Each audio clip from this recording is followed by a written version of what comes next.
Evet değerli güreş severler. Burada bir sağanak yağış geçti. Tekrar mücadelelere döndük.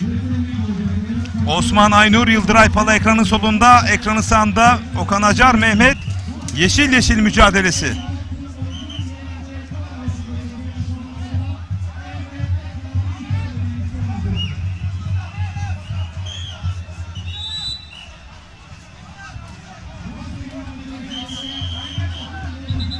Enes Doğan, Serhat Balcı ekranın sol kadrajına geldi.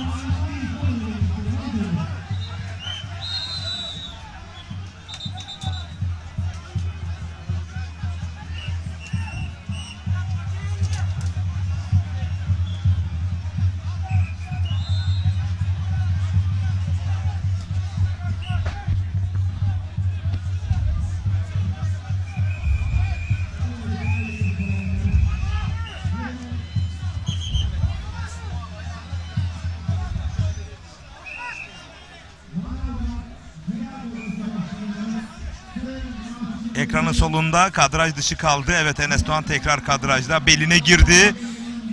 Toparlandı Enes Doğan. Hacı Serhat Balcı mücadelesi.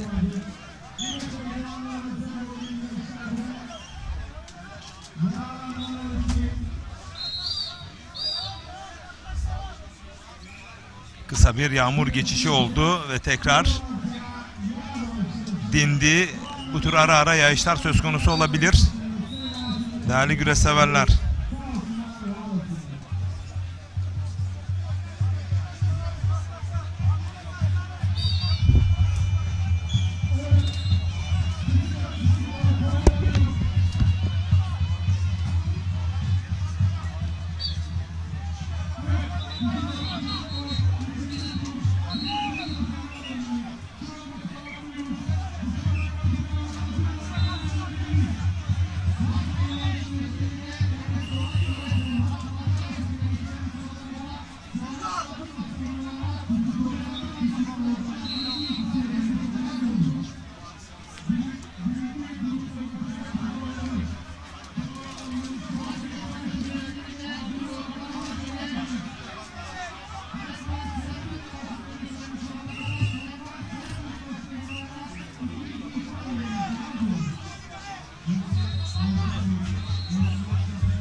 Evet değerli güreş severler.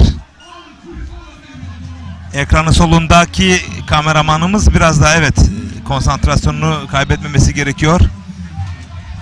Sağ üst kadrajda Osman Aynur'dan sert bir elense.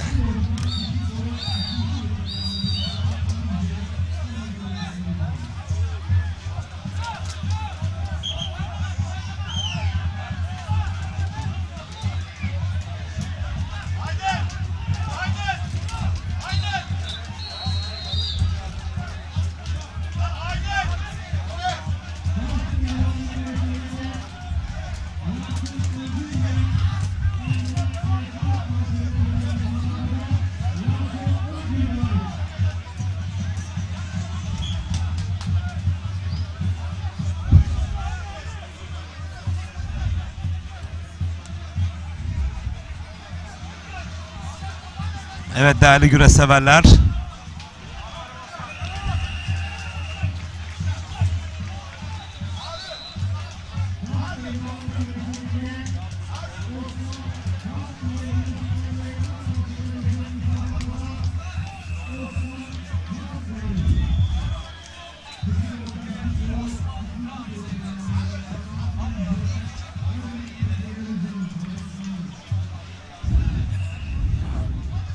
Rumeli TV, Ekin Türk TV, World Türk TV, .tv ortak canlı yayın ağındayız. Antalya Manavgat Ilıcaer Meydanı'nda.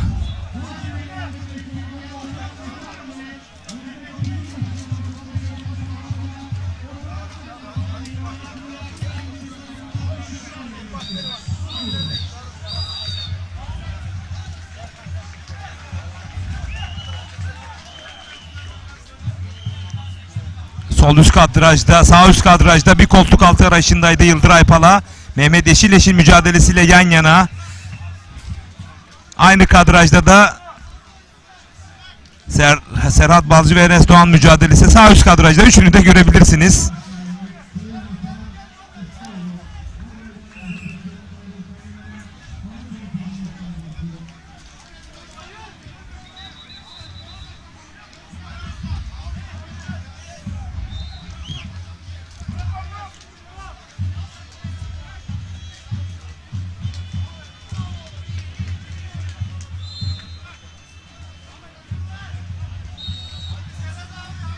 Müthiş mücadeleler var. Hafif yağmur çiziliyor ama görüyorsunuz pehlivanlar mücadelelerinden bir adım dahi geri adım atmıyorlar. Kolay değil. Puan ya da puanlar peşindeler. Kariyerleri adına 2025 yılı tarihine Kırkpınar'a katılabilme kotası alabilme noktasında büyük bir mücadele ortaya koyuyorlar.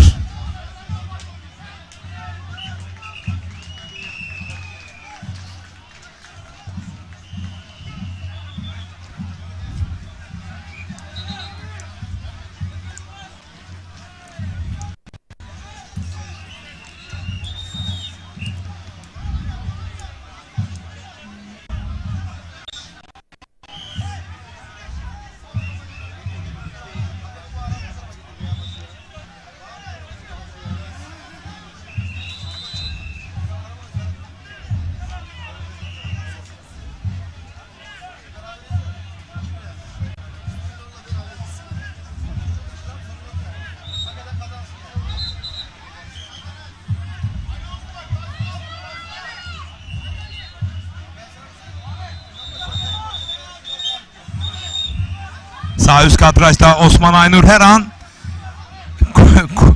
kastaktan geçmeyi planlarken genç başpehlivan Yıldıray Pala da kontra bir hücum yaptı.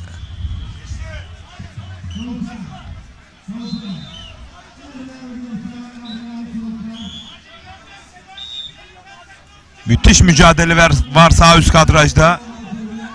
Hem Osman Aynur hem Yıldıray Pala büyük bir mücadele ortaya koyuyorlar.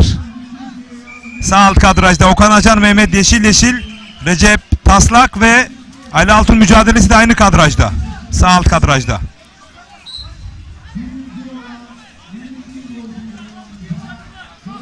Bu arada tek de aldı sağ üst kadrajda.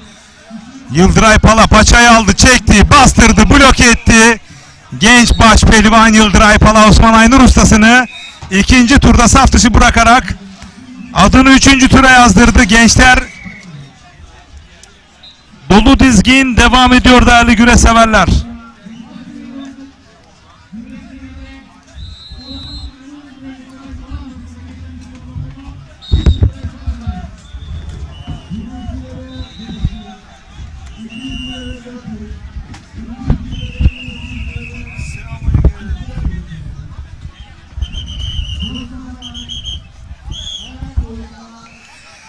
Kıran kırana mücadeleler devam ediyor. Antalya Manavgat Ilıcaer Meydanı'nda az önce Yıldıray Pala ustasını Osman Aynur mağlup etti. İki kapışma kaldı. Ekranın solunda Enes Doğan, Serhat Balcı, ekranın sağında da Okan Acar, Mehmet Yeşil. Canlı yayın kabinimize bir güreş sevdalısı ve güreş aşığı, geleneklerine sıkı sıkıya bağlı Çiçeğiburnu Belediye Başkanımız, Denizli BH Belediye Başkanım Sayın Sezai Bütün. Hoş geldin Sayın Başkanım. Hoş bulduk. Kolay gelsin. Teşekkür ediyorum Sayın Başkanım. Bu heyecanı özelinde neler söylemek istersiniz ilk etapta? Buyurun. Yani ben Manavgat Yeşil Sahaları'nda yeni ilk kez geliyorum. Diğer yerlere gittim. Elmalı'dır, Kırkpınar'dır. Ama burası apayrı bir yer. Apayrı bir güzellik var. Pehlivanlarımızın hepsi birbirinden güzel. Hepsi birbirinden uğraş veriyorlar. Hakikaten güzel güreşler çıkarıyorlar. Ben aynı zamanda Manavgat Belediye Başkanlığı'nda, güreş ağlarında ayrı sunarım. Evet, bugün özel bir günümüz. Evet, bugün aynı zamanda anneleri doldurmuşlar.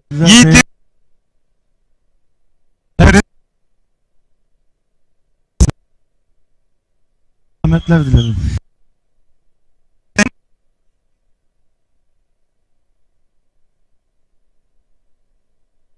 Pehlivanlar şehri olarak bilinen Deniz Ağacımızda bir organizasyon takip edeceksiniz. Buyurun, düzelteyim ben. Dilerseniz daha henüz belli değil. Buyurun, var mı? Evet, federasyondan aldığımız izinle göre Evet. biz 3 Ağustos Cumartesi günü Beyaç Hüseyin Çokal yağlı güreşlerini gerçekleştireceğiz. Harika. Buradan tüm güreşçilerimize, güreş severlerimize, güreşimize davet ediyorum.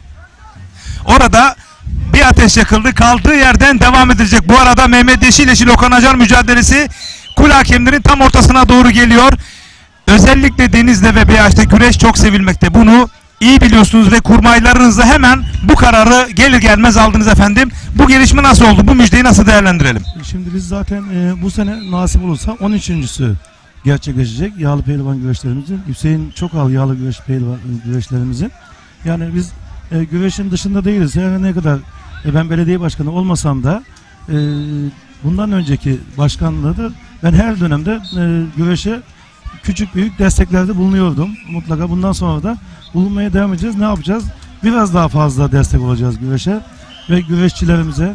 Önümüzdeki dönemlerde de Beyaç'ta da bir güreş kulübü kurup kendi güreşlerimizi yetiştireceğiz biz. Harika. Hüseyin Çokal'dan sonra yani Denizli baş pehlivan yok. Kırkpınar baş pehlivanı bazında baş pehlivanımız yok ama inşallah ileriki yıllarda bunları da hep birlikte biz tekrar Kırkpınar baş pehlivanlıklarını bizden gençleri göndereceğiz yani.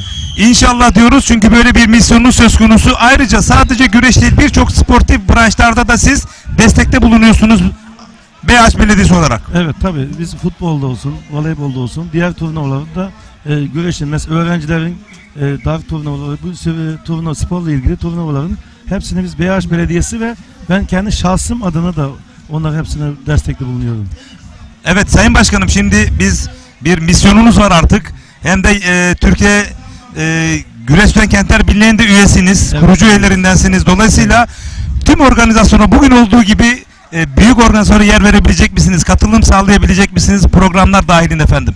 Yani imkanlarımız el verdiği müddetçe yani durumlarımızı zorlayarak mutlaka güreş yapacağız. Tabi bu kadar büyük olmayabilir ama yine de bizim orası da güreşçi memleket. Yani Hüseyin Çokal üstadımız var.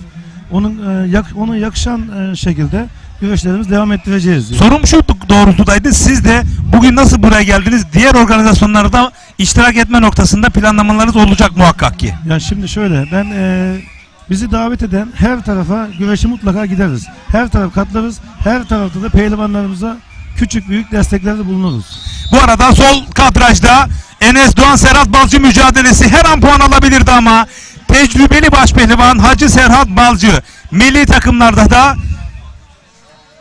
kaptanlıklar yapmış bir değerimiz kurtardı paçasını tam bir tabirle. Evet. Genç başpehlivan Enes Doğan Elmalı Yuvalı genç başpehlivan Enes Doğan'a müdafaa yaptı. Sağ kadrajda da Okan Acar Mehmet Yeşileşil mücadelesi devam etmekte değerli güreş severler. Sayın Başkanım, diğer organizasyonlarda mutlaka sizi görmek isteriz. Biz sizlere ekranlarda bu noktada özellikle Beyaç güreşleri bizim için çok apayrı bir yer ifade etmekte. Çünkü Hüseyin Çokal ismiyle özdeşleşmiş bir organizasyon. Son olarak bir mesajlarınızı alalım. Güreş severleri Beyaç'a davet edelim, bir kez daha tarihi vererek evet, efendim. 3 Ağustos Cumartesi günü Beyaç Hüseyin Çokal Er Meydanı'nda tüm güreş severleri, güreşçileri görmek isteriz. Yani biz onları misafir etmekten büyük bir onur duyarız. Onlar da katılırsa bizi çok sevindirler, memnun ederler. Çok sağ olun, var olun değerli başkanım. Yüreğinize sağlık. Buraya kadar geldiniz, bizi kırmadınız. Sizi evet değerli güreş severler protokole uğurluyoruz. Değerli Denizli Beyaç Belediye Başkanım Sayın Sezai Bütünü bizi kırmadı. Buraya kadar geldi. Atasporumuza omuz vermeye devam edecek inşallah. Evet, biz teşekkür ederiz mutlaka. Teşekkür ediyoruz. Sağ olun, var olun. Sağ olun. Siz Ekim TV'nin değil mi?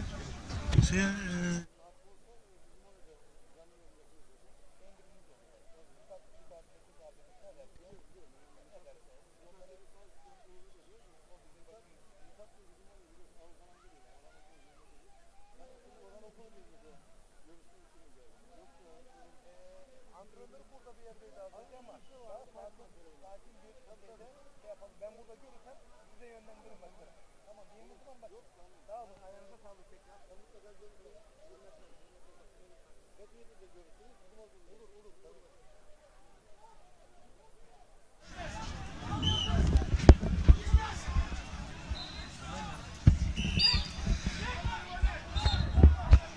Evet değerli güreş severler. Çayır'da bakıyorum şu anda 2 çift kaldı. Okan Acar mı, Mehmet Yeşil mi? Enes Doğan mı, Serhat Balcı mı?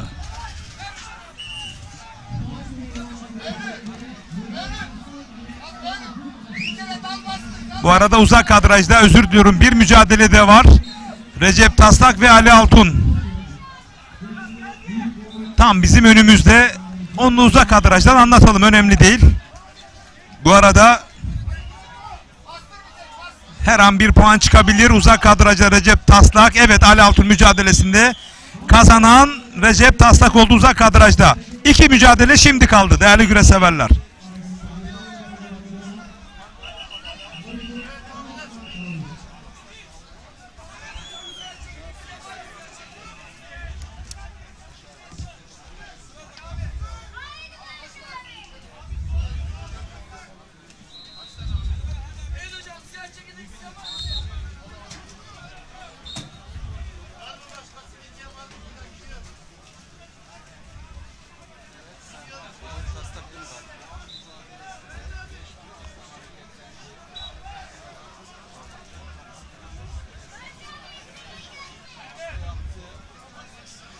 Bu arada sol kadrajda Enes Doğan yan kazık yan paçada. Bakalım bu bitirici darbesini yapacak mı? Toparlanmak istiyor Hacı Serhat Balcı ama artık pes etti. Bu mücadeleyi bile ortaya koyması takdire şayan.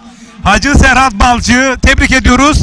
Bakın genç baş pehlivan Enes Doğan elini öpmeden bırakmıyor ustasını. Biz buradayız. Biz bu noktadayız. Usta çırak İlişkisi asla ama asla bitmemeli. Bu arada değerli güreş severler, çok değerli büyüğüm Fahri abim iyi yayınlar diliyor. Nereden? Muğla Seydi Kemer'den. Sayın Önder Akdeniz değerli belediye başkanımızın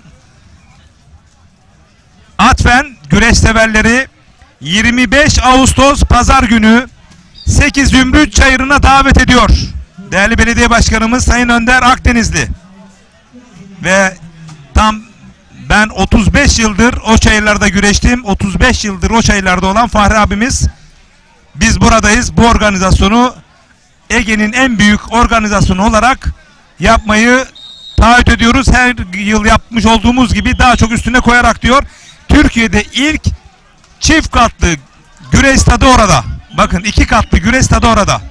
Doyumu olmayan bir seyir zevki söz konusu. Ben de anlatırken büyük keyif aldığım güreş sahalarından biri.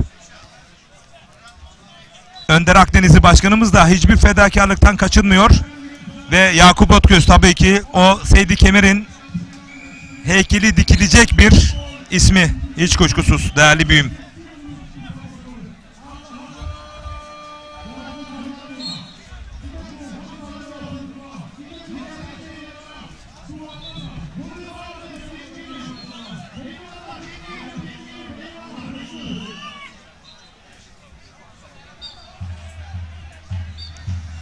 Çayırda tek bir mücadele. Okan Acar ve Mehmet Yeşil kapışması değerli güreş severler.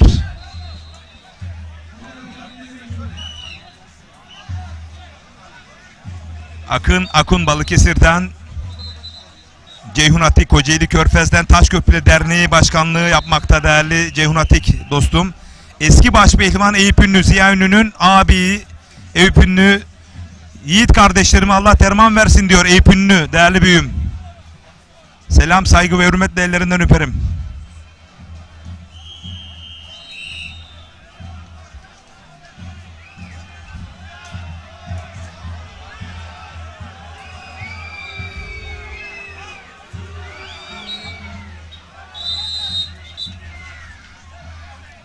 Değerli eski başpehlivanım Eyüp Ünlü abim Şakir İyim'le birlikte izliyorum demiş.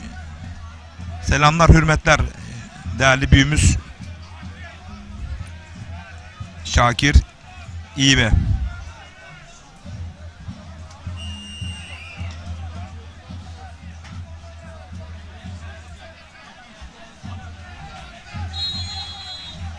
Değerli Fahri abimiz, teşekkür ediyoruz güreşler için demiş, yayınları için.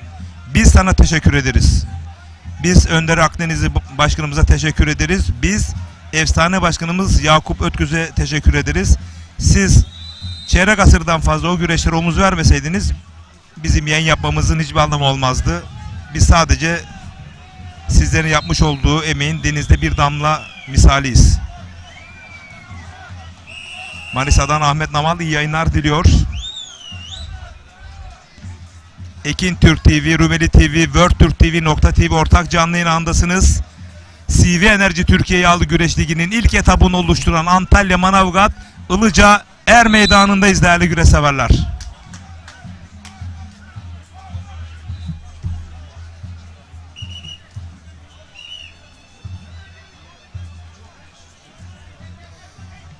Tüm güreşlerde geçen yılki seyir kalitesinin çok üzerinde tespitlerim demiş. Ankara'dan değerli hocamız Mustafa Uzun, Doktor Mustafa Uzun hocamız. Katılıyorum. Hakikaten çok büyük bir atılım söz konusu atasporumuz adına.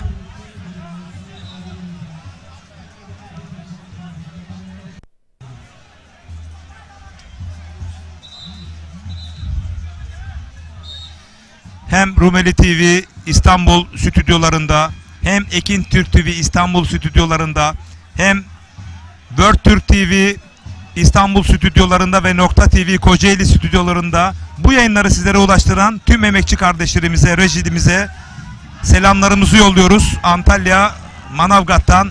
Çünkü onlar gün boyu bu yayın ağını, akışını sizlere ulaştırabilme noktasında gözlerini dahi kırpmıyorlar, size söyleyeyim. Çok büyük emekleri var, çok. Hakları ödenmez. Soner Yasak da birazdan gelecek.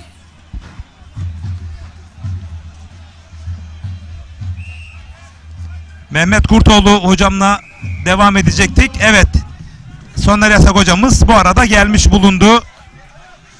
Değerli hocam, hoş geldin tekrar. Yoruldun, yine röportajlar için hazırlıktaydın. Tam yapamadık ama biraz sonra başkanımızla 3. tur öncesi alacağız. Yağmur hafiften böyle engel oldu.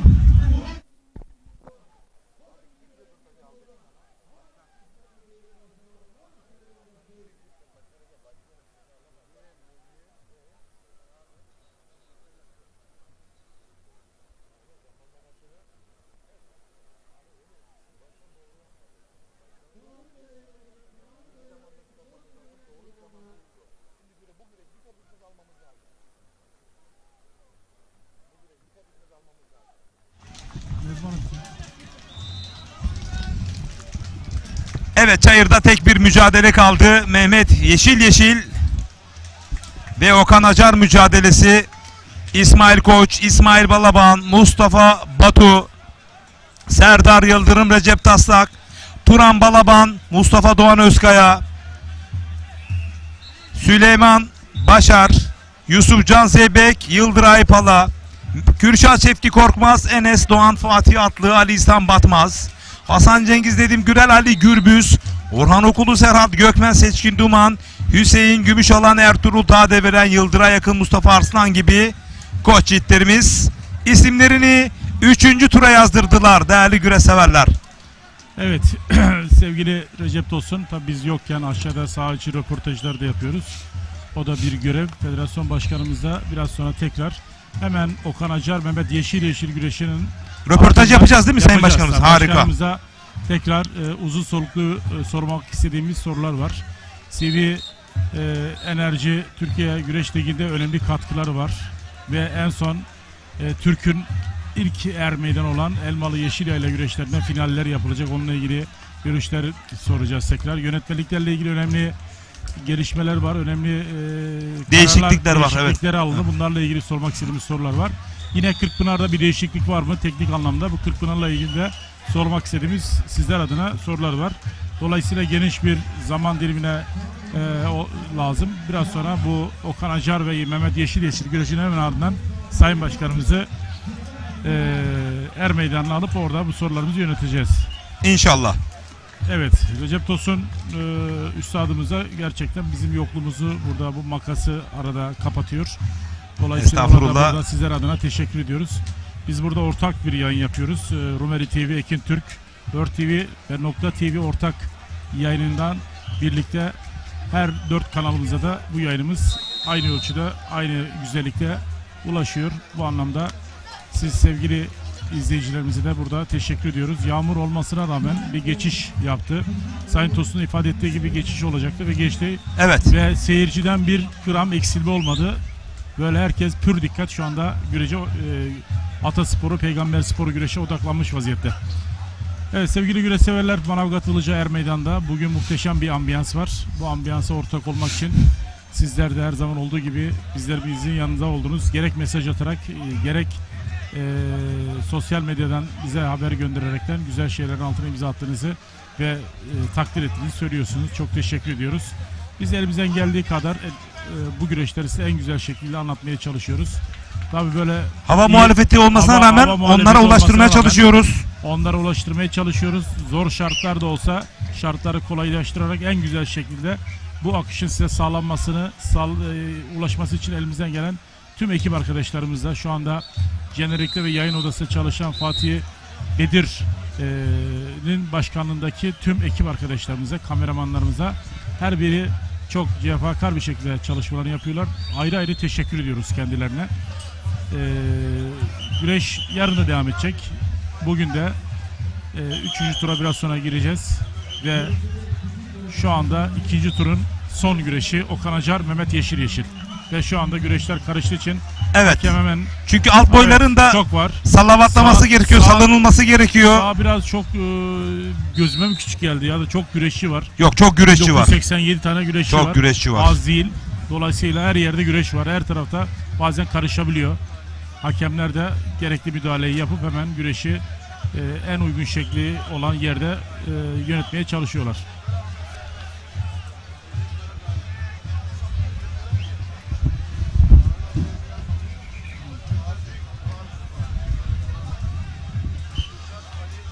Evet bakalım Okan Acar mı Mehmet Yeşil mi? Bu güreş devam ediyor. 2. turun son güreşi. Bu arada Ergün Fatih Öztürk Kumluca'dan iyi yayınlar diliyor. Teşekkür ediyorum değerli kardeşime, değerli ağamıza. Evet biz de Recep kardeşim Gazanfer Hoca'nın mahtubu Kerem Özdemir'e buradan selamlarımızı iletiyoruz. O da bizi izliyormuş. Hayırlı yayınlar diyor. Gelmek istiyordum fakat gelemedim. Gelip babamı yad etmek istiyordum ama emek verdiği fedakar pehlivanları ile biz de kendisine teşekkür ediyoruz. Tekrar Allah rahmet eylesin. Gazanfer Hoca'nın bu sahalarda çok büyük emeği var. Kendisini rahmetle, minnetle şükranlanıyoruz. Evet. Teşekkür ediyorum hakikaten. Onu unutmayacağız, unuturmayacağız. Tabii kesinlikle. Gazanfer Hoca'mız. Her daim mezarına gidip toprak atmakla nasip oldu. Orada program yaptık. Röportajlar da yaptık. Benim için ayrı bir özel anlamı olan, yeri olan bir abimiz, büyüğümüz. Atasporu, Peygamber Sporu'na uzun yıllar emek vermiş bir abimiz. Allah rahmet eylesin. Erken gitti. Evet. İlahi takdir Allah'ındır. Sonuç itibariyle nasıl dünyaya geldiysek bir gün emaneti bırakacağız sahibine. Mehmet Yeşil Okan Acar mücadelesi oldukça uzadı. Uzun uzadıya bir soluklu. Okan Acar tabi Mehmet Yeşil'i bayağı yormuşa benziyor. Bu güreş Sayın Tosun, üstün tecrübe bilgilerine göre öngörün var mı? Ortadayım. Ortadasın. Mehmet Yeşil bir adım Şener abiye soralım. görürse de. Bu konuda görüşün nedir abi? O da göz işareti, vücut dilini kullanaraktan ortada olduğunu söylüyor. Evet. Mehmet abi de aynı şekilde. Bakalım sonuç buradan ne çıkacak? Her ikisi de hem Şener Sar hem değerli hocamız Mehmet Kurtoğlu. Tur bittikten sonra zaten yerlerini alacaklar ve değerlendirmeleri yapacaklar. Çay molası verecekler. Evet. Kahve molası bu arada. Bizi dinlendirmiş olacaklar. Evet. Dolayısıyla onların da emeklerine sağlık, ağızlarına sağlık. Çok teşekkür ediyoruz.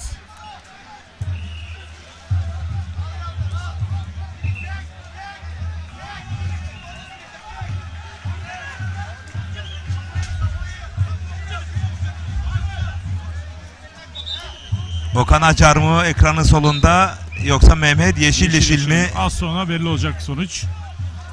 Kim olursa olsun. Güreş bayağı uzayabilir yalnız. İkisi de çok sabırlı başpehlivanlar. İkisi de tecrübeli. Mehmet Yeşil çok daha tecrübeli. Bu anlamaya kalırsa Mehmet Yeşil daha önce minderde yaptığı için o biraz daha şansı yüksek görüyorum.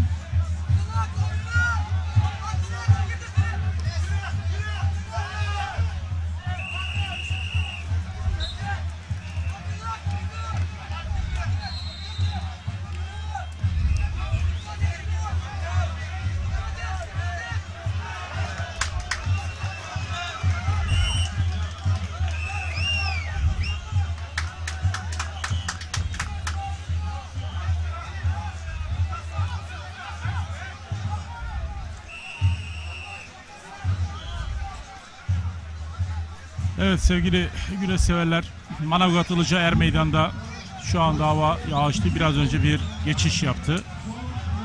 Ama pehlivanlarda hiçbir etkisi olmadı. Olmaz da onlar her türlü şartlarda güreş yapabilme kabiliyetine ve antrenmanına sahipler. Aynen. Ben de katılıyorum.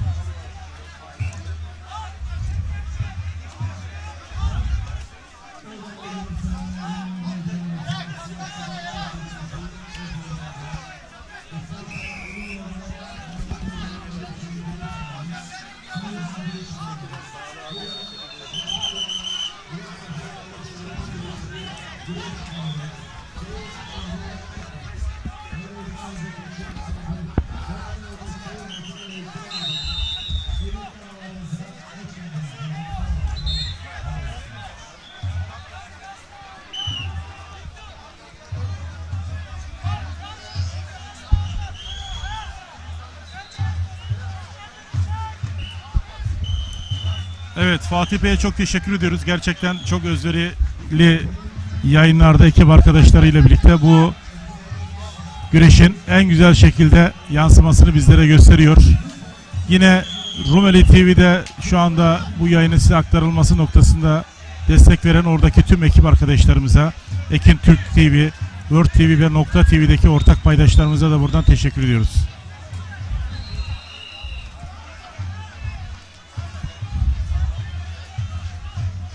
Evet, bugün Soner Yasak ve Recep Tosun anlatımıyla karşınızdayız. Tur aralarında da yorumlarıyla, değerlendirmeleriyle Mehmet Kurtoğlu hocam ve Şener Sar hocam sizlerle birlikte geniş bir canlı yayın planlaması söz konusu. Aslında profesyonel yayınlar bu şekilde olmalı, çünkü biz yoruluyoruz. Aynen. Bazen dağılıyoruz. Dolayısıyla bu soluklanma anında daha değerli toplu, daha dinamik, değerli yorumcularımız da çok büyük katkı sağlamakta. Aynen, çok teşekkür Kıymetini ederiz. bilmek durumundayız.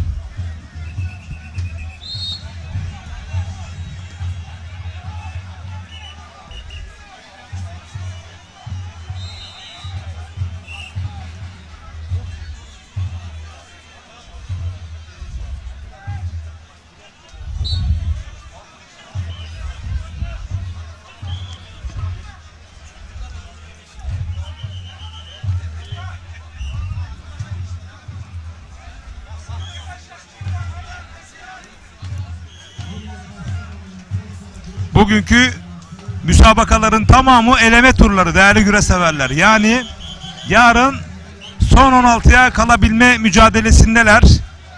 Yarın saat tam 11.30'da yine bu dörtlü canlı yayın ağıyla birlikte olacağız. Değerli güreş severler. Baş pehlivanlarımız, başaltı, büyük orta tüm boylarımız yarınki finallerde yine boy gösterecekler. Ve tam 43 yıl aradan sonra hafta sonu başlayan bir organizasyonun devam olarak hafta başına yansıyacak. 1981 yılında Tarih Edirne Kırkpınar güreşlerinde baş pehlivanlık finalinde Aydın Demir Ustam ve Arap Mustafa mücadelesi pazartesi gününe sarkmıştı ve o günden bugüne kadar hiçbir organizasyon bir gün sonrasına, hafta başına sarkmamıştı. Yarın da bir ilki yaşayacağız. Siz de bu tarihe tanıklık edin değerli güreş severler. Evet, yarın tarihe tanıklık edeceğiz ve bu anlamda güreşlerin en güzel şekilde, yarın da bu şekilde hava durumu sanki yarın güzel gibi değil mi Sayın Tuğ? Çok güzel, çok Yarın güzel. çok güzel. Er Meydanı sosyal medya portal yöneticimiz Er Meydanı yiğitleri değerli kardeşim Ali Coşkun Uşak Eşme Yeleğen'den selamlar, iyi yayınlar demiş. Çok güzel bir ikili oldunuz demiş, sağ olsun. Allah razı olsun, çok teşekkür ediyoruz. Kardeşimdir o güzel, benim. Güzel görüşler için. Senin kardeşim bizim de kardeşimizdir. Sıkıntı yok.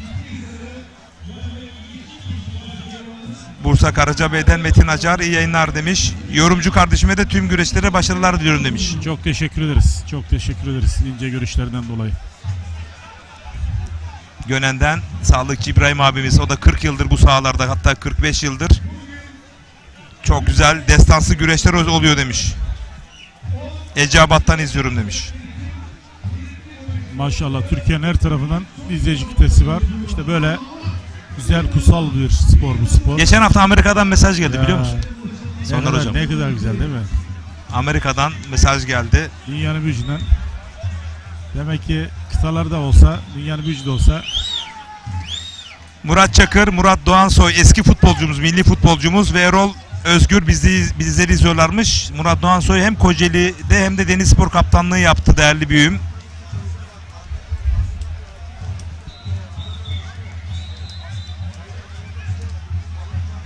Herhangi bir ithal söz konusu mu? Ben Mehmet Kurtoğlu değerli büyüğüme sormak istiyorum. Çünkü önemli bir ayrıntı. Şimdi dipnot olarak sizleri bilgilendirecek. Evet, Değerli, iki ihtar, Okan'ın bir ihtar Mehmet Yeşileşir'e verilmiş.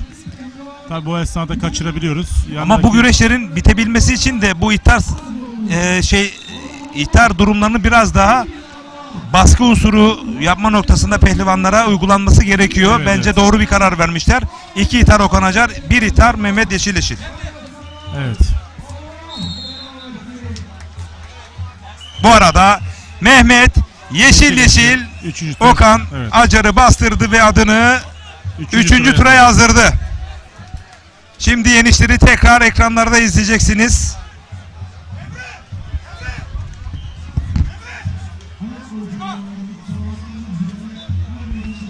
İşte ilk turdan itibaren 3. turan kalan pehlivanlarımızın o yeniş son anları Paşakazık'tan şaklamış. Aslında koşturup çok sert bir iniş yapabilirdi ama ne kadar naif bir şekilde bırakıyor Orhan Okulu. Helal olsun kardeşime. Evet, işte Fatih Koyuncu'yu yenen Ali Gürbüz'ün o yendiği son anlar ekranlara geliyor. Paçakazık'tan havalandırıyor. Merhum babası Recep Gürbüz gibi adeta paçaladığı ve havada ters paçayı buldu. Net bir galibiyette adını o da 3. tura yazdırdı.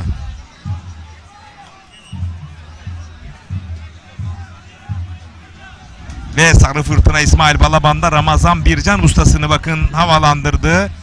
Şakı değil, karşı paçayı buldu. Paçakazık'tan sırt aşağı yenerek o da adını 3. tura yazdırdı ama Paçakazık'tan sonra da bir kündeymiş. İsmail Balaban tabii o sayılmaz. Ramazan Bircan'ın azizliğidir bu.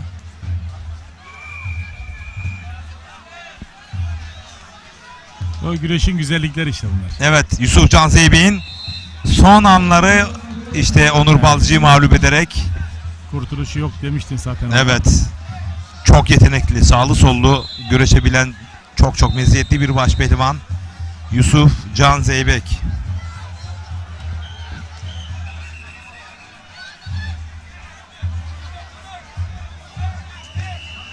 İşte burada Recep Karada Ahmet Selbest mücadelesinde iç kazık, iç paçaya yönelmiş ve Recep Kara Ordu Ünyeli Kocaeli Büyükşehir Belediyesi Başpehlivanı Recep Kara iç kazık ters paçayla net bir galibiyetle Ahmet Selbest'i yıkanmaya yollamış. Bakıyoruz Mustafa Batu.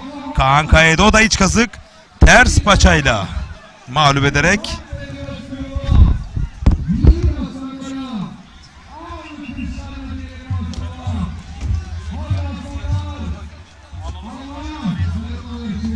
Mustafa Batu'nun son anları ekranlarda. Hüseyin Gümüşalan'ın da son anları ekranlara geliyor. Bir göğüs çaprazından budadı. burada yan düşürdü. Ve işte oradan bitirici darbesini de künde pozisyonundan yaptı. Dolandı, bastırdı.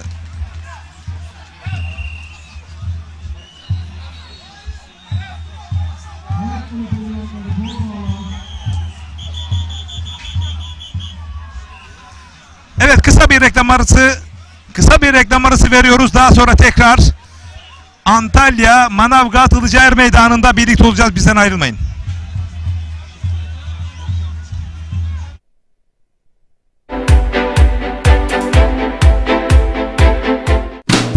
Bereketli tarlalardan lezzetli sofralara, bir yağ ayçiçek yağı ve Birma margarin. Türkiye'nin en büyük ayçiçek yağı üreticisi Trakya Birlik'ten.